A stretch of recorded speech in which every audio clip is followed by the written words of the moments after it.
This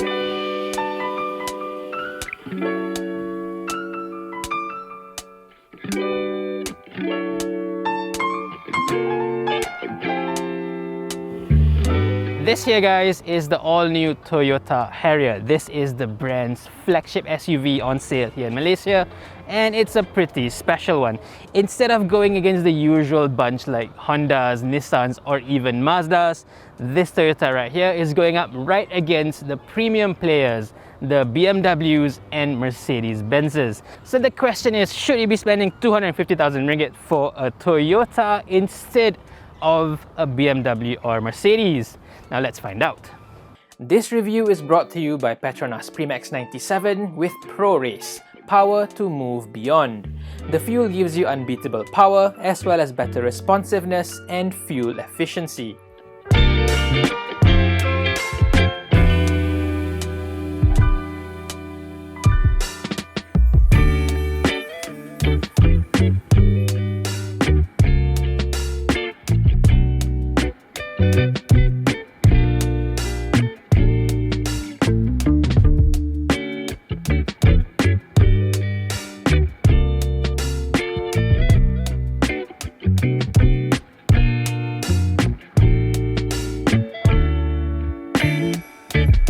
The Toyota Harrier has a long history here in Malaysia. It was once a very popular choice among a lot of Malaysian car buyers, and this was long before the Germans started making SUVs. In fact, the original Toyota Harrier and its twin, the Lexus RX, came about even before BMW started making SUVs. That was before the original BMW X5.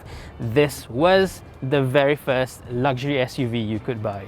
But over 3 generations, a lot of things have changed. While the first two Toyota Harriers and Lexus RXs were in fact shared models, from the 3rd generation onwards, Toyota has now spun off the Harrier into its own unique car.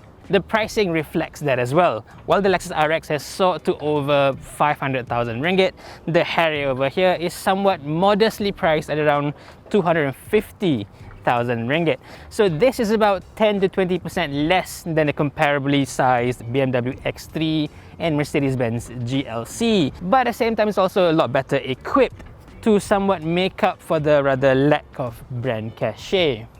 Now moving on to styling, I think the Harrier is a very unique and good-looking SUV.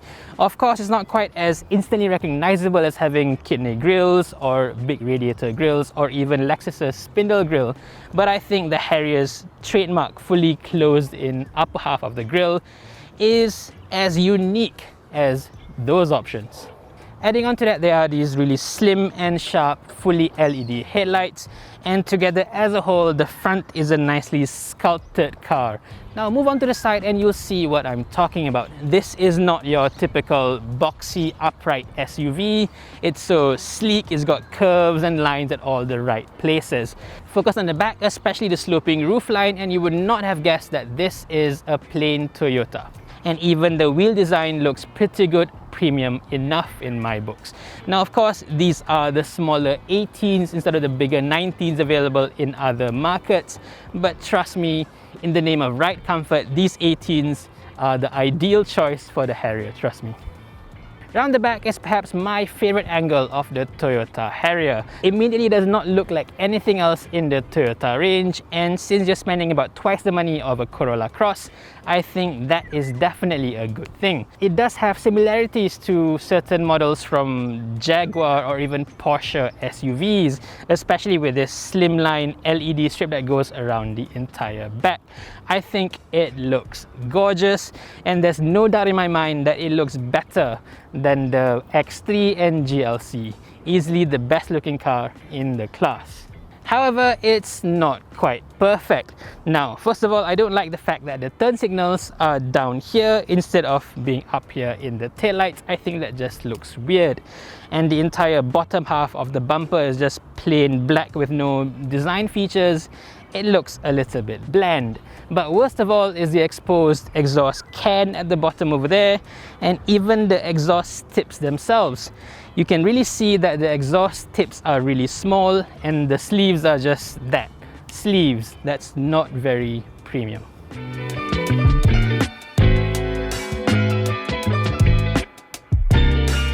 Moving on to the interior, I think the Harrier is really good in this department. In terms of design and build quality, this is top notch. Usually when we are comparing mass branded cars compared to premium brands like BMW and Mercedes, the biggest differentiator is in the interior, the way they look and feel. Somehow it's hard for regular mainstream car brands to make it look like a premium brand. It always looks like a imposter in a way. But over here, having experienced it for the past 1 week, you're not losing out on anything compared to a BMW X3 or a Mercedes-Benz GLC. It's that good. Design-wise, this is easily Toyota's best looking interior for a very long time now, and this somewhat horse saddle inspired center console over here adds a nice design flair that is unique among Japanese cars. I especially like the generous use of leather in this entire interior. There's leather over here, here of course, and even the entire door cards is just covered in that soft plush stuff. So everywhere you look and everywhere you touch, you just feel like this is expensive. This is a proper premium experience through and through. But with all things, it's never perfect. Unfortunately, there is one glaring error over here. The steering boss and the frame that surrounds it is made out of very cheap plastic. It's just a shame that the one thing that is not built properly is stuck right in front of your face for you to see every single day. Yeah, beyond this single flaw, I think this interior is brilliant. Moving on, the instrument cluster is rather traditional twin analog dial affair instead of a fully digital cluster that you would expect at this price range. But really, there's nothing wrong with having analog dials. I think it looks good and is way easier to read, I think, than BMW's digital meters. It's just not as modern as a fully digital screen nowadays. Now moving on to the center screen, it's not too bad. The screen itself is not very big at about 8 inches. A bigger one would have been nicer, of course. But the system itself, the interface is easy to use, very clear, very concise, very Japanese, I would say. And yeah, it doesn't really matter because most of the time you'll be using Apple CarPlay or Android Auto anyway. And here it works flawlessly. You still need a wired connection for your phone for this to work, so you'll still have this annoying cable running around your interior, and that also makes your wireless Qi charger pretty much redundant really, because you're always cabled up and charging anyway. However, let's not sidestep the fact that this is still one of the most disappointing aspects of this car's interior, just because we've seen how good this looks with the bigger 12-inch widescreen display available in other markets like Japan and the US. This here just looks a bit weak really, with the thick bezel. Reminds me of my TV from 10 years ago. It just does not look right. It doesn't look modern enough in this day and age. But before you say anything, this is still an OEM Toyota head unit that came exactly with the car and is very nicely integrated. This is not your locally fitted UMW Toyota screen that you get in the GR Yaris, the CHR and the Vios and whatnot. So yeah, it may not look as nice as the widescreen unit, but it's not that bad either really. One thing this car doesn't have though is all-around view monitor. Now this is a feature already fitted to the Toyota Yaris, so not having it here on a car this big and this expensive is absolutely criminal. Moving on down here, there's a very easy to use aircon controls, twin dials for your temperature, up and down for your fan. The one unique thing is this button on the left here that somewhat blocks off the aircon vents on the rear. So if you're driving alone or just driving two up, you can just press that button so you're not wasting any aircon air blowing the rear to no one really. And one of the biggest standout features of this interior are the front seats. They are so comfortable, so very supportive in all the right areas. It's nicely adjustable as well. You've got lumbar support, you can move it any way you want. Plus, there's a premium feature that is missing in quite a lot of Toyotas and other brands like it. There are proper memory seats on the right here. Now you may think that this is a feature that is just nice to have, but it's okay if you don't have it. But if you're sharing the car with someone else, your wife or your husband maybe, having two presets really saves a lot of time. It's a godsend, trust me. Another feature on this car that gives off major premium vibes is the electronically controlled steering column. This is something that is missing in quite a few BMW models here in Malaysia. So a Toyota having this is brilliant, I think. And speaking of the front seats, they are also both ventilated through these buttons over here, although they are a little bit loud in its maximum setting. But still, in Malaysia being this warm, this is a really nice feature to have. What's not so nice is the sunroof. Now this may have Toyota's electrochromic sunroof, which on the face of it you may think is the best of both worlds. In a way it is, but there are also a few faults. Now let me talk about it first. Now this tech may seem like a magic trick, a pure party piece to impress your friends. Press of a button and the whole roof just clears up to let light in. It is brilliant. And if you think it's getting a bit warm, getting a bit too much light in, another single press and everything is frosted over. You get a nice glow from up top. Now let's talk about the disadvantages of having this system. Number one, this is purely a moonroof. It's a fixed roof, meaning you can't open it like a regular sunroof. This is because to fit all these systems, you can't really fit in the other things like moving parts and whatnot. Now, number two, even in its open condition, it's still somewhat blurry, somewhat misty. So if you're going out at night looking at the KLCC, for instance, instead of looking through a clear glass to look at the majestic towers, you get a very milky, somewhat faded look. That's just not very nice. It somewhat defeats the purpose of having a fully glassed roof at night. One last party piece for the Harrier is this fully digital rear view mirror. Now this is not the first one we've seen. We've seen it in certain Land Rover models. The Alphas have it as well. And this works, again, nice in theory, but in real life, I don't find much purpose for this really. Now the way it works is it takes a feed from a camera mounted on the rear window to show you a direct view out instead of having a physical mirror to see the back.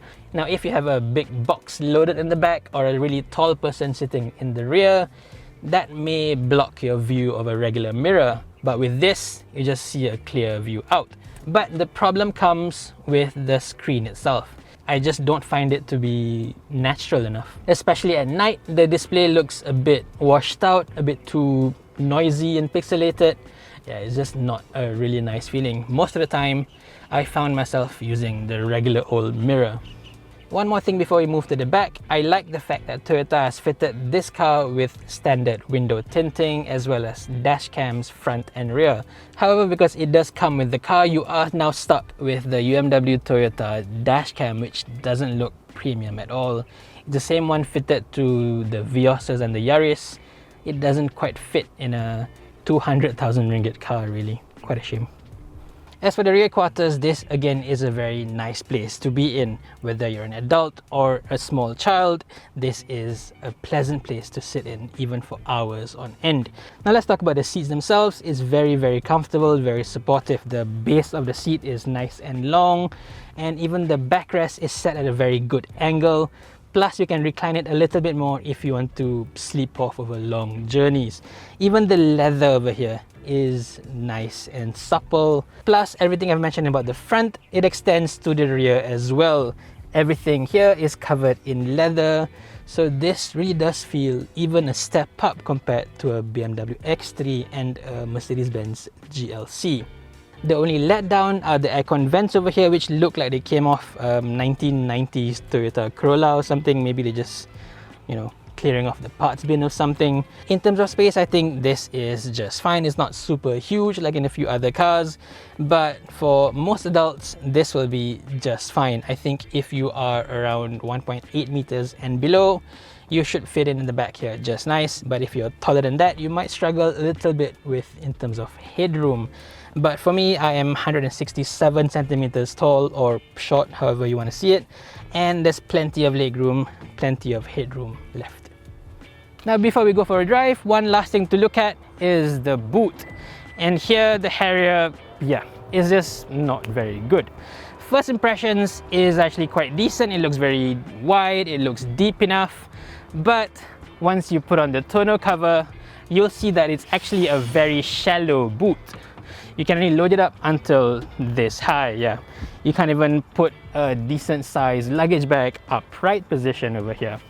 in terms of volume is not very good either. Cars in this class typically have around 500 liters or more in terms of boot space. The Harrier, it's actually under 400 liters. It's quite pathetic really for a car in this class. If you're looking for a practical SUV with a big boot, you're much better off with Toyota's cheaper RAV4 instead. Now, let's go for a drive.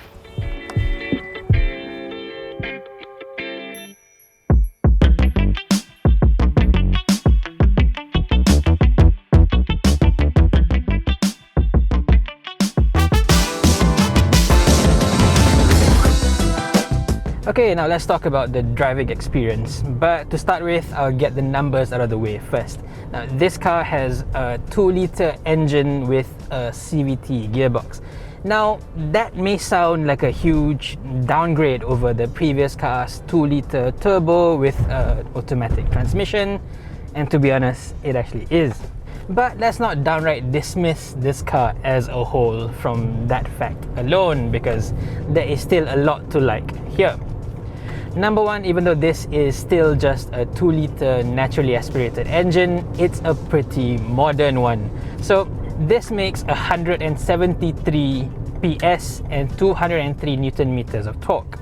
That is extremely respectable for a naturally aspirated 2-liter engine.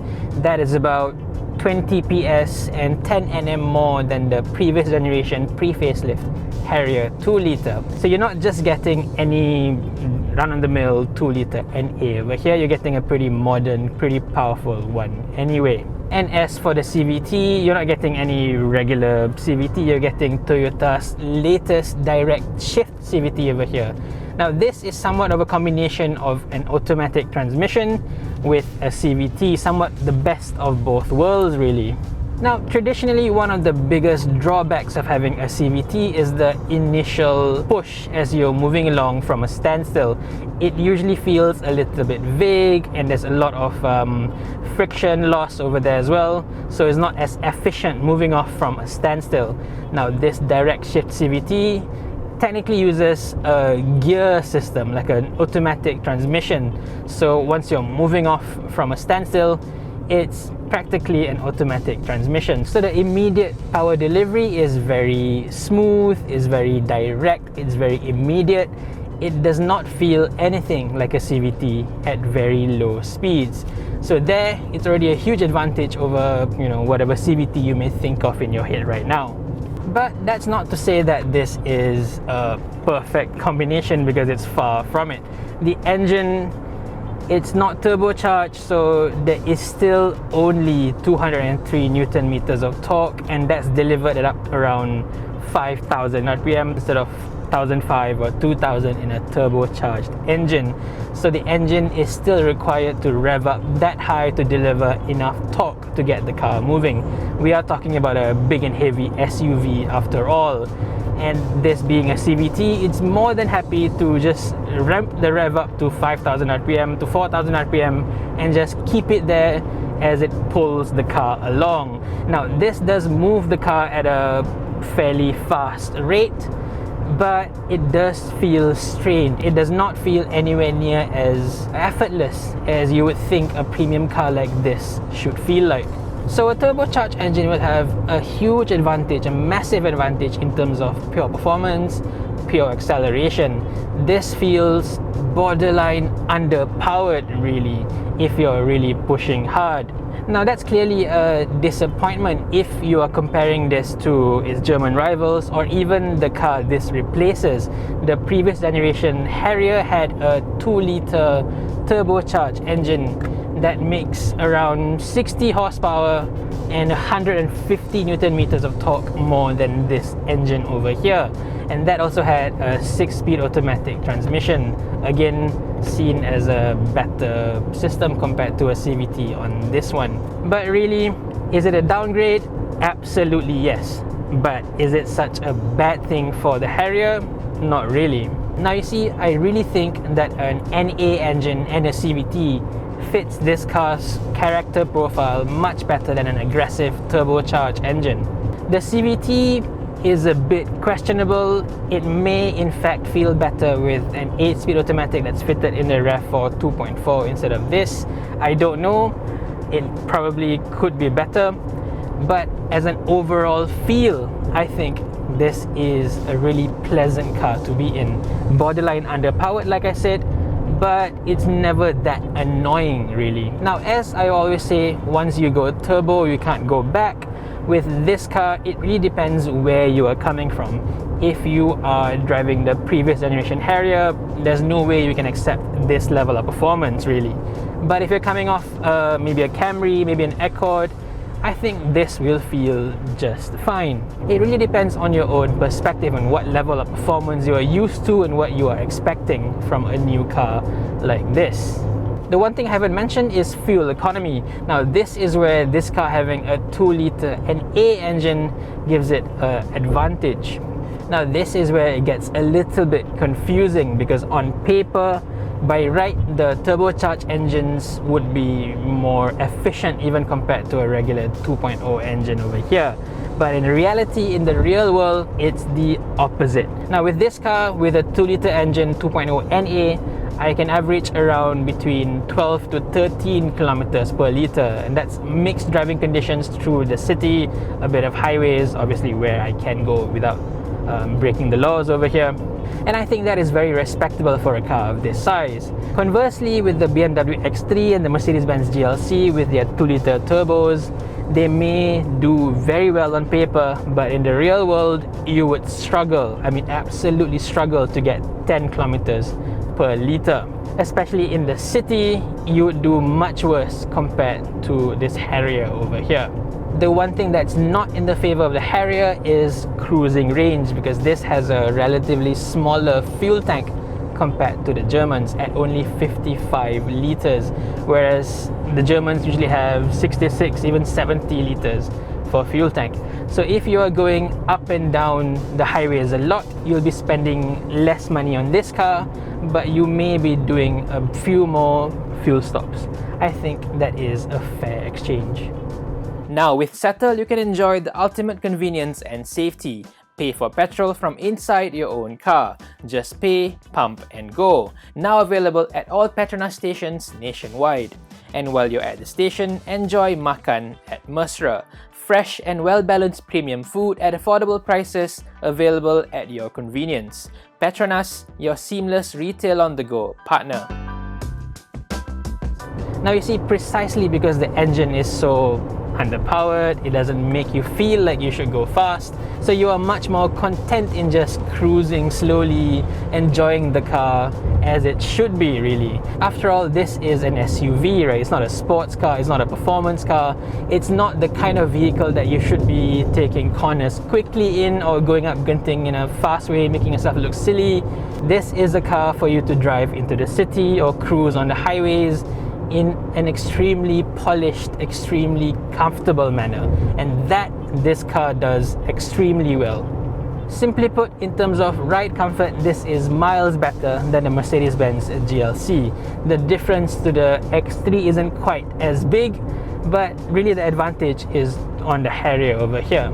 So if you're looking for a car to move your family or for yourself to go up and down the highway for meetings and whatnot, you cannot do much better than this car. This is excellent. This is a brilliant cruiser, really. Now, of course, because this car is just that comfortable, you would think that it would be rubbish at handling. And it's a yes and a no. So technically, this is a very softly sprung car, so it rolls a lot, that's for sure.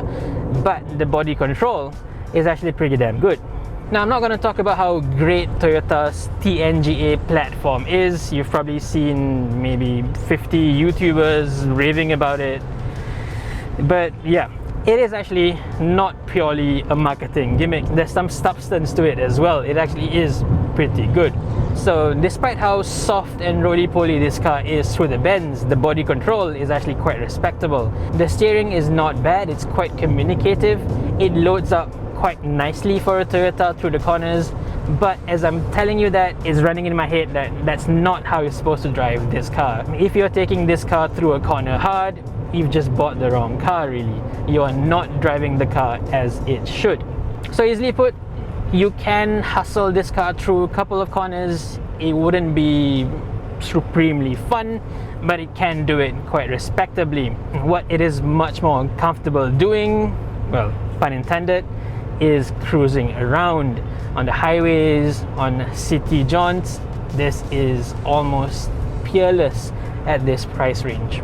Plus, of course, when you look at it as a whole, with the 2-liter engine, semi-underpowered feel, you wouldn't want to be driving this car fast anyway. You wouldn't get that much of an enjoyment out of it. But when you're just cruising around, you're not really asking that much from the engine anyway. So this car can happily sit at whatever speed you want it to, be it 90, 110, 130, even 160. This car will happily pull that speed and maintain it over hours on end. If you look at the spec sheets, yes, this may feel completely underwhelming. Only 173 PS, not much more than 200 Newton meters of torque, 0 to 100 in 9.7 seconds. That's way too long for a modern car in this day and age. And top speed is only 190 kilometers per hour when most of its rivals can push 200, well over 200, 250 even. But at the same time, we live in Malaysia. Where are you ever going to do 200 kilometers per hour anyway? For our usage, for our roads, this is really nice, very, very enjoyable from a comfort point of view. The one blip in all that enjoyment is refinement. Now, I'm not sure that this is a flaw on this particular car alone, but I do get quite a fair bit of wind noise coming through the right side of the window over here. This is a bit too strong to the point where I think this is a defect on this particular car alone, because I refuse to believe that Toyota can approve a car design that is inherently this bad. Now you can start hearing a bit of a draft of a wind noise coming from 70 and up, and it gets really, really bad when you go above 100 kilometers per hour. What's interesting is that this is only coming from the right side. I've tried sitting on the left, and there's like zero sound on the left side, so that leads me to believe that this is purely a defect on this particular car. Perhaps, or rather I hope, your customer cars would not have this issue. Beyond that though, this car's refinement is absolutely top notch. If I were to discount that, there's very little noise that would trouble you as you drive along. The wind noise overall is quite muted. I mean, other than that, even if you're going, well, beyond what you're supposed to do on Malaysian roads. And the tyre raw, despite the fact that this car is running on rather modest tyres, Alenza tyres, that's pretty much the same ones you see on Pro 2 Arus, but the tyre raw is quite okay. It's not loud to the point of being annoying or intrusive. I think a Mercedes-Benz GLC is far louder than this car, just for a quick comparison. So put all that together and the overall experience of driving this car is a very pleasant one. You just put this car on a highway on cruise control, set the seat ventilation on full, just let the sun giving a nice glow to the cabin, and you can drive along for hours and hours without having anybody complain. Your kids will be very comfortable. The car is going to be quiet enough for you to have a nice conversation with your partner. Everything is all nice and good. Now, talking about highways, there is of course Toyota Safety Sense on this car.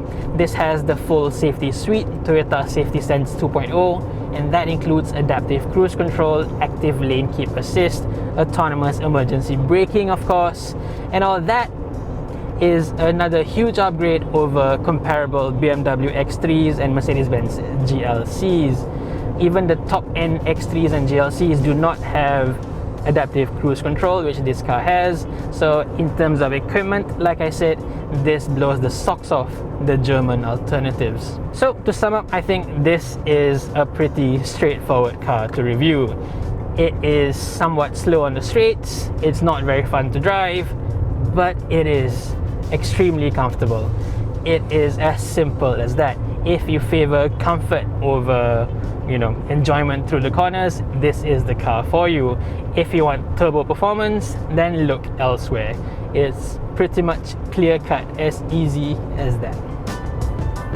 So that's our full review of the all-new Toyota Harrier here in Malaysia. Overall, I think this is a very likable, also comfortable and good-looking SUV for the class. Of course, it's not without flaws. The boot is tiny, the engine is borderline underpowered, and there's also the question mark in terms of refinement, especially with this car's wind noise that I hope is only limited to this particular car. But on the flip side, for the amount of money that you are paying, you do get a lot more equipment with this compared to its German alternatives, and the level of ride comfort and cruising ability is unmatched for this class of car. If you just want a car that is completely comfortable, easy to drive for you and your family, and you want to eat up thousands and thousands of highway miles, you can do a lot worse than this car. I highly recommend the Harrier. But on the other hand, if you're also looking for a car that is to be enjoyed by the driver and you want that thrill of a turbocharged engine, you may have to look elsewhere. So let me know what you think of this full review in the comment section below. Thank you for watching and stay safe, everyone. This review is brought to you by Petronas Premix 97 with ProRace, power to move beyond.